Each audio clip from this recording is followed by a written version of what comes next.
यार शरद, यही जिंदगी है क्या? क्यों दोस्तों का सोशल मीडिया देखकर फ्रस्ट्रेट होता रहता है? तभी बीवी की आवाज आती है। सुनो, वो माँ की दवाई ऑर्डर की थी, ऑनलाइन पेमेंट कर दो। और हाँ, वो कारपेंटर आया है, दिखा दो उसको क्या क्या करवाना है। सिमरन बता तो पति को रही थी, लेकिन हाथ में खुला था सोशल मीडिया, जहां उसके स्कूल कॉलेज की सहेलियां जिंदगी के मजे ले रही थी और एक वो। तभी सास वहां आती है। क्या बात है बहू, क्या देखा जा रहा है? नहीं नहीं माँ जी, कुछ भी तो नहीं। वो तो मैं अच्छा मैं देख कर आती हूँ, कुकर की सीटी क्यों नहीं बज रही। सिमरन बहाने से वहां से निकल जाती है, लेकिन उसके मन में भी एक ही बात चल रही थी कि बेटा सिमरन, तुझसे नहीं होगा, तू तो बस हाउस वाइफ बनकर रह।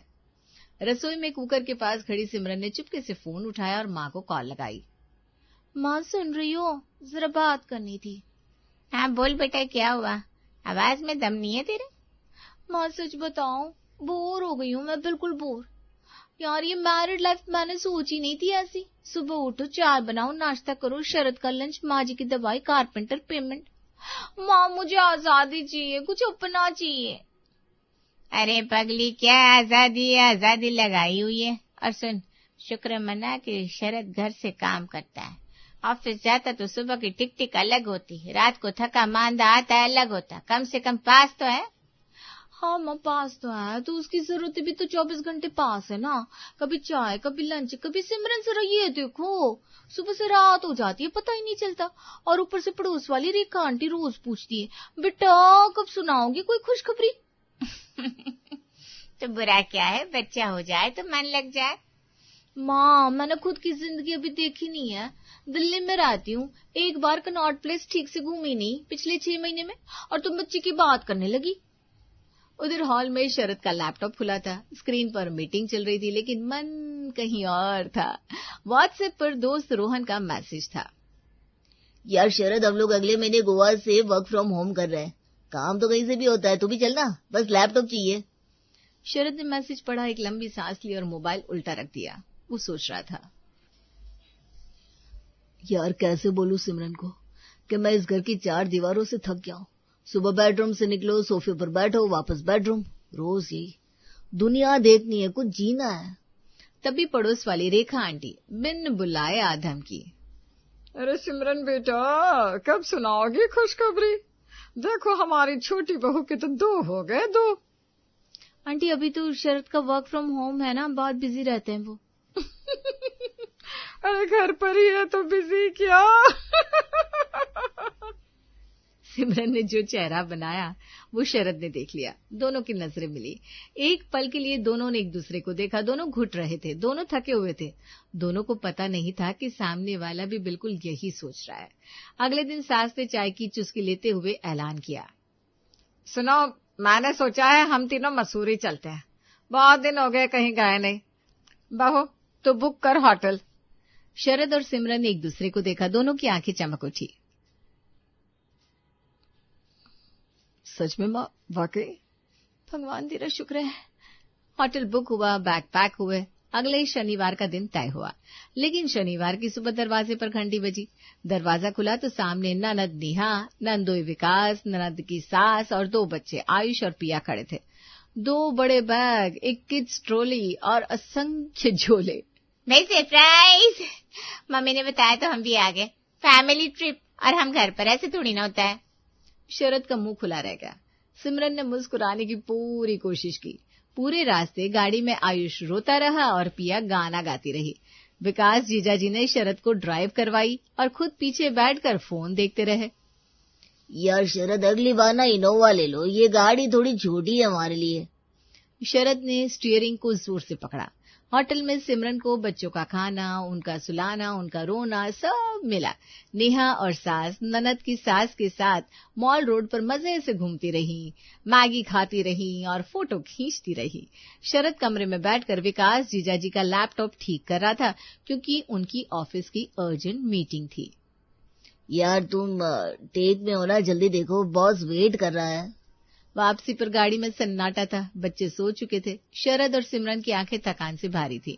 घर पहुंचती ही सास से चाय का कप उठाया, लंबी सांस ली और बोली, क्या ट्रिप था। सच में इस ट्रिप की हम तीनों को बहुत जरूरत थी। शरद और सिमरन ने एक दूसरे को देखा, कुछ नहीं बोले, बस देखते रहे। दोपहर में दरवाजे की घंटी बजी। सिमरन ने दरवाजा खोला तो सामने रिया थी, कॉलेज की सबसे पक्की सहेली, वही रिया जिसके साथ दिल्ली की हर गली छानी थी कभी। सिमरन यार सुन, हम लोग ना गर्ल्स ट्रिप प्लान कर रहे हैं, मैं, पूजा, दिव्या और 2-3 और।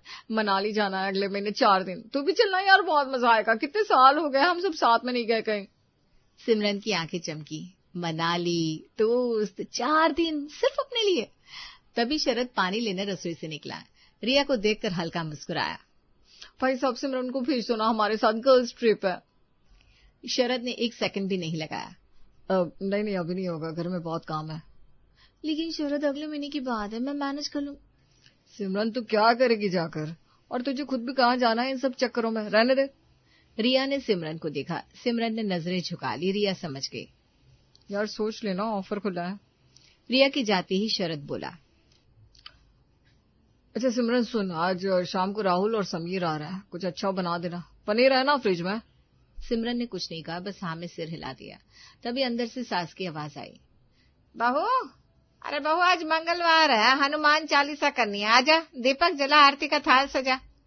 सिमरन रसोई से सीधे पूजा घर पे, पूजा घर से सीधे रसोई में। रिया का मैसेज आया, यार आ जाना, तुझे बहुत जरूरत है। सिमरन ने मैसेज पढ़ा और फोन वापस जेब में रख लिया। तभी पड़ोसन किरण भाभी भी आ गई, बिना बुलाए, हमेशा की तरह। सिमरन सच बताओ, तेरी सास ना बहुत चालाक है, बाहर से सीधी दिखती है, अंदर से सब हिसाब रखती है। मेरी मानो जरा संभल के रहना। सिमरन ने चाय का कप थमाया और कुछ नहीं बोली। एक जमाना था जब सिमरन वो लड़की थी जो अकेले कश्मीर घूम आई थी, जिसने कॉलेज में फेस्ट ऑर्गेनाइज किए थे, जो रात के 2 बजे दोस्तों के साथ पराठे खाने निकल जाती थी, जिसकी एक अपनी आवाज थी, एक अपनी राय थी। और आज वही सिमरन खड़ी थी, कढ़ाई में पनीर छौंकते हुए, पड़ोसन की बातें सुनते हुए, शरद के दोस्तों के लिए खाना बनाते हुए। उसने आईने में खुद को देखा। वो लड़की कहीं थी अभी भी, बस बहुत अंदर दब गई थी। सोमवार को माजी कीर्तन में, मंगलवार को किटी पार्टी, शुक्रवार को वृंदावन का प्रोग्राम बन गया। बहू मैं शनिवार को वापस आऊंगी, फ्रिज में दही जमा कर रखना, और हाँ शरद को रात को दूध देना भूलना मत। जी माँ जी। और बिजली का बिल भरना था वो भी देख लेना, और काम वाली से कह देना पर्दे धो दे। जी माँ जी। भगवान का नाम लो बेटा, सब ठीक रहेगा। और माँ जी निकल गई, बिल्कुल हल्की, बिल्कुल खुश। सिमरन दरवाजा बंद करके वापस रसोई में आ गई। अगले हफ्ते हरिद्वार का प्रोग्राम था, उसके अगले हफ्ते किसी सहेली की बेटी की शादी में करनाल। माँ जी का कैलेंडर इतना भरा था कि कोई कॉर्पोरेट सीईओ भी शर्मा जाए। और घर की हर जिम्मेदारी, बिल, दवाइयाँ, काम वाले, राशन, मेहमान, पूजा, खाना, सब सिमरन के कंधों पर। एक दिन शरद ने पूछा, माँ फिर गई है क्या कहीं? हाँ, इस बार हरिद्वार। अच्छा है ना, खुश रहती है। सिमरन ने सिर्फ मुस्कुरा दिया। मन में एक ही बात थी, माँ जी को कभी किसी ने नहीं पूछा कि जाओगी तो घर कौन संभालेगा, बस चली जाती है, क्योंकि सबको पता है सिमरन है ना। माँ जी के हरिद्वार जाते ही सिमरन ने पहली बार 3 महीने में चैन की सांस ली। पहले दिन उसने अलमारी खोली और वो नीली जींस निकाली जो शादी के बाद से तह लगी पड़ी थी। आज तो पहनूंगी। पहनी, आईने में देखा, वो पुरानी सिमरन थोड़ी सी झांकी। दूसरे दिन खाने का मन नहीं था तो उसने सीधे फोन उठाया और मोमोज और थाई करी ऑर्डर की। शरद ने देखा तो बोला, ये क्या है? खाना। आज मेरा मन नहीं था बनाने का। शरद ने 1 सेकंड देखा, फिर मोमोज उठा लिए। ठीक है, दे मुझे भी। सिमरन को हंसी आ गई, असली हंसी, बहुत दिनों बाद। तीसरे दिन वो सोफे पर पैर फैलाकर नेटफ्लिक्स देख रही थी, बालों को खुला छोड़कर, जब दरवाजे की घंटी बजी। दरवाजा खोला तो सामने एक 60 साल की महिला खड़ी थी, 2 बैग, एक छाता और चेहरे पर वो भाव जो हर घर की निगरानी के लिए बने होते हैं। बेटा मैं शकुंतला, तुम्हारी सास की मौसी। उन्होंने खुद फोन किया था मुझे, बोली कि बच्चे अकेले हैं, जरा नजर रखना, तो मैं आ गई। अरे कोई बात नहीं, मैं कोई तकलीफ नहीं दूंगी। सिमरन के मुंह से निकला, आइए। और अंदर ही अंदर वो नीली जींस वापस अलमारी में चली गई। मौसी सास ने पहले घंटे में पूरा घर देख लिया, रसोई, फ्रिज, पूजा घर, बालकनी। बेटा पूजा हुई आज? जी वो आज थोड़ा। नहीं, पूजा तो रोज होनी चाहिए, चलो करो। और हाँ, कल सुबह मेरे लिए मेथी का पराठा बनाना, बिना ज्यादा घी के। रात को रिया का फोन आया। यार सास नहीं है तो मस्त जी रही होगी ना अभी, jeans, order, late night movie, बता क्या क्या किया। सिमरन ने एक नजर मौसी सास की तरफ देखा, जो पास वाले सोफे पर बैठकर भजन सुन रही थी, साथ साथ सिमरन पर नजर भी रख रही थी। हाँ यार, बहुत मजा आ रहा है। सच में बताना क्या किया। अरे बाद में बताती हूँ। जो बात सिर्फ सिमरन जानती थी वो ये थी कि माजी के रहते कम से कम एक पहरेदार था, अब 2 थे। माजी का फोन और मौसी सास की आंखें। मौसी सास ने दूसरे दिन सुबह रसोई में झांक कर देखा। बेटा, दाल में जीरा डाला, और हाँ, खाने में नमक थोड़ा कम रखना, मुझे बीपी है। जी।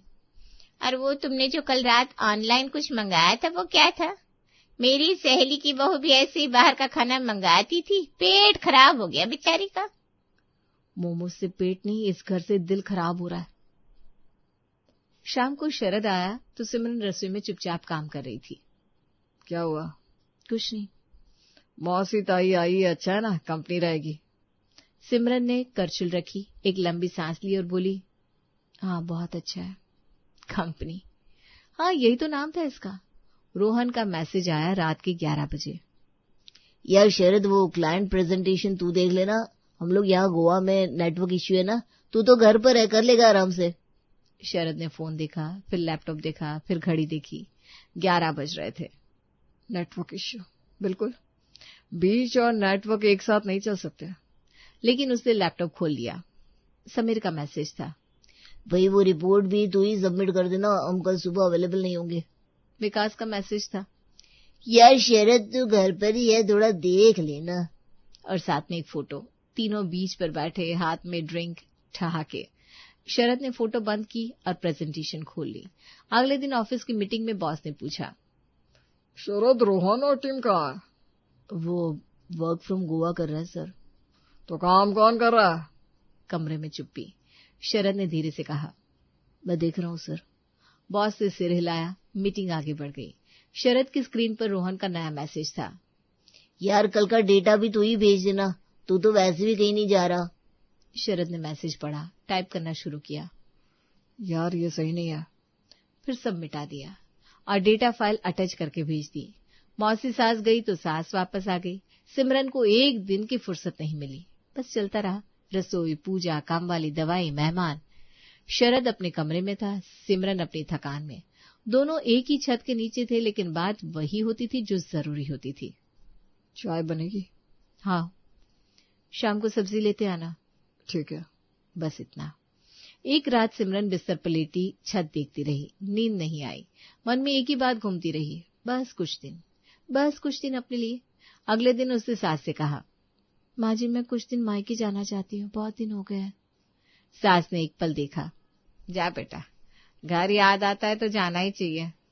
सिमरन को उम्मीद नहीं थी कि इतनी आसानी से हाँ मिलेगी। बैग पैक हुआ, सिमरन चली गई। उधर शरद उस रात सोफे पर बैठा फोन देखता रहा। रोहन ने गोवा की नई फोटो डाली थी, बॉस का मेल था और घर में सन्नाटा था। उसने सोचा, इससे कुछ फर्क नहीं पड़ता, मैं यहाँ अकेला हूँ, लो फील कर रहा हूँ, और इसका तो बस मायके में ही मन लगता है, जैसे हर लड़की का लगता है। लेकिन उसने एक बार भी नहीं सोचा कि सिमरन ने आखिरी बार कब कहा था कि मैं ठीक नहीं हूँ, और उसने आखिरी बार कब पूछा था। मायके में पहली रात सिमरन ने चैन से सोई, लेकिन सुबह उठते ही कुछ था जो अंदर से उबल रहा था। नाश्ते पर माँ ने प्यार से पूछा, कैसे चल रहा है बेटा सु? बस इतना काफी था। माँ क्यों कराई शादी मेरी, क्यों?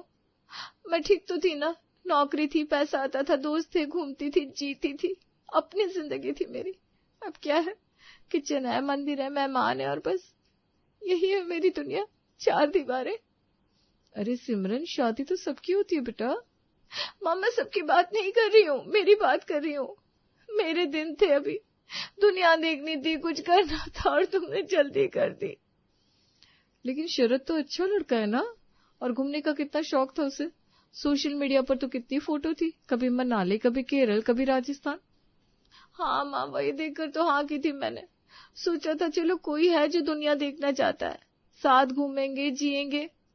लेकिन अब तो वो खुद भी कहीं नहीं जाता, लैपटॉप से उठता ही नहीं, दोस्तों का काम करता रहता है और मुझसे बस खाना मांगता है। पता नहीं क्या हो गया उसे। माँ चुप रही।